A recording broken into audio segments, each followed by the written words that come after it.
I'm Laura D'Alessio. I'm an occupational therapist in the Glen Rock Public Schools, and today I'm going to be talking about some sensory equipment that occupational therapists commonly use in school districts with students that have sensory processing issues, attention and focusing issues, behavior issues, and occasionally anxiety that interferes with their ability to participate inside a classroom. Okay, today I'm going to be talking about several different kinds of sensory equipment that occupational therapists use in the school. The first is going to be different kinds of weighted vests and pressure vests. I'm also going to talk about a lap pad and some sensory fidget toys that are commonly used in the classroom. And we'll also talk about some different kinds of seat cushions and seating. Now I'm going to talk about vests. There are two different kinds, weighted vests and pressure vests. This is one kind of weighted vest. The weights are kept inside pockets at the bottom. They come with a Velcro closure. The weights look like this. You should talk to the occupational therapist who would determine the amount of weight that the child would wear in the vest, and it's based on the child's weight. This one is for a slightly larger child.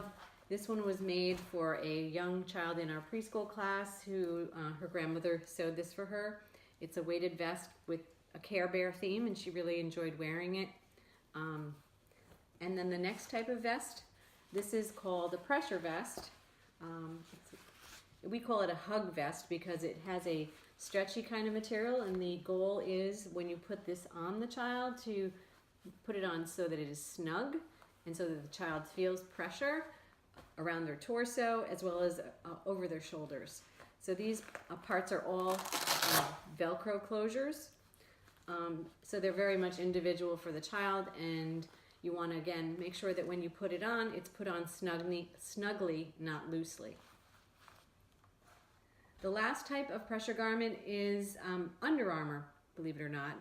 Some older children don't want to wear a hug vest, and Under Armour is a good alternative because it's more socially acceptable, and a lot of older children enjoy wearing it. It's very popular with everyone, so it's a great alternative for an older child who needs to wear a pressure garment, could benefit from one, and doesn't want to wear any of the hug vests or weighted vests.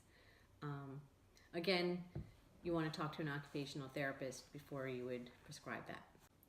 Now I'm going to go over some different kinds of sensory fidget toys that you can use in your classroom. The ones that I've chosen are quiet ones because generally teachers are looking for something that's not distracting, so these are some quiet ones. The first general type I'm going to show, these are more like a stress ball with squishy material inside. This one is a more tactile type of fidget. Again, it has a hook. It's more softer with fur. This is a small bean bag with beads inside. Again, it's got a nice feature in that you can hang it on something or put it on a child's wrist. This is a cool thing. It's called an inside-out ball. So on the outside it's smooth, on the inside it has the tactile texture. It's a nice quiet fidget. These are some small pocket fidgets. Worry stones are great. They're smooth. Kids can put them in their pocket or hold them in their fingers, and they're not easily noticed. These have more of a spiny texture for kids that like more of that kind of a texture. This is called a tangle. It's a good quiet fidget. It's good for kids that like to twist things. Again, more of a bendable kind of a fidget is some of these bendy toys that are small, pocket size, and this is called the Bendies. It has a wire inside, and it's more of a larger bendable fidget, and a quiet stretchy wrist bracelet. One idea for fidgets is to keep them in a nice basket in your classroom in a central location near the front of your class or near your carpet where you would use them during circle time. If you can store all the fidgets in there at the beginning of the year, kids can, when they come up to the rug or come for a lesson, they can choose a fidget if they want to. The nice thing about that is that kids that have sensory issues don't feel like they're being singled out because everyone can use one. If you set up rules for using fidgets at the beginning of the year, so that they don't become distracting or they are not misused. You can set them up at the beginning of the year, and that way, if you start off the year, once the novelty's worn off, they will not be at all distracting. One other type of fidget or tactile tool I wanted to show is chewing gum. Some kids like to chew their clothing or chew things that they shouldn't be chewing on, like their fingers. Chewing gum, if the parents are in approval, you can use chewing gum in class with some kids. You don't want them chewing it all day, but you can use it at your discretion. This is a chewy pencil topper. It goes on the end of a pencil. It's made of antimicrobial plastic, and it's good for kids that want to chew, but you don't want them chewing on their pencil. They also make, and I don't have one to show today, is chewy jewelry that is also made of antibacterial plastic. You can choose them in different kinds of charms. The nice thing about chewy necklaces is they can go inside the clothing and they don't show. There are also chewy bracelets. Again, a lot of them have some really cool charms on them to make them more appealing to children.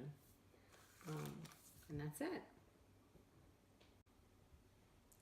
There's also a lot of different seating options that are available that an occupational therapist might bring into your class to help a child who is having trouble staying seated, who is fidgety in their seat, and or a child that slumps in their seat. So you may have an occupational therapist come in and recommend different kinds of seat cushions. These are 3 different types. They come in different shapes and sizes. This one has bumps on it, so it gives a child some tactile input, as well as provides them with a slightly movable surface to sit on, which might help them to focus. Both of those sensory features. This is a similar kind of bumpy seat cushion, but this one has a wedge shape.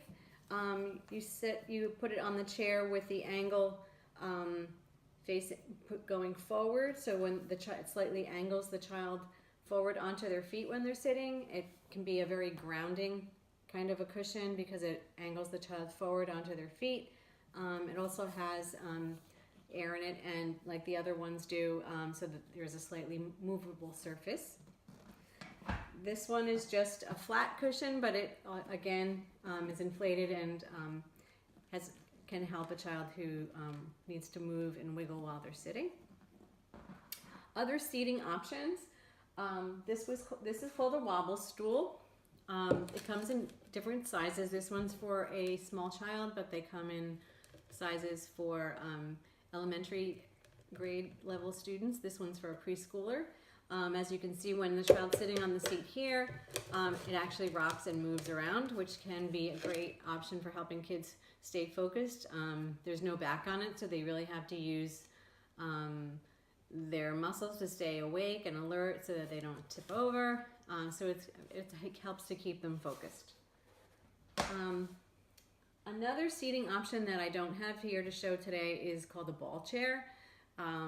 Again, it can help a child who has difficulty focusing to stay focused because it requires that they use their core, and it helps them stay alert. This is another seating assistant. It's called a lap pad. This one's for a young child, and it has a very young pattern, but they also have these for older kids that come in plain. This one has a nice feature in that it has little hand pockets, and it also has hooks that you can add a fidget toy to that has a hook. So that's a nice feature, and you put this across the child's lap, either when they're sitting on the floor during circle or when they're sitting in their chair. And it's weighted, so it helps to calm kids and keep them focused. Another seating assistant that's called a foot fidget helps kids that are very fidgety, but this is for their feet. This is one foot fidget, and it's a little bit more for kids that are younger, and it doesn't have quite as much resistance. This one's a bit thicker. Again, it has more resistance. How you use a foot fidget is you put this like a giant rubber band, string it between the 2 front legs of a child's desk from side to side, and they slide it up a little bit, maybe about a foot off the floor, and they can push against it while they're sitting at their desk with their foot, and it's a great way to kind of wiggle and move while they're sitting. And that's it. So now we've gone through a variety of different kinds of sensory equipment that are used in classrooms commonly with students that have sensory processing needs, attention issues, focusing issues, and behavior issues. You may see some of this equipment being used with your own students with the guidance of an occupational therapist. And I hope this has given you a little bit better understanding of what kind of equipment is out there, how it's used, and how it may be able to help your students in your class. Thanks for watching.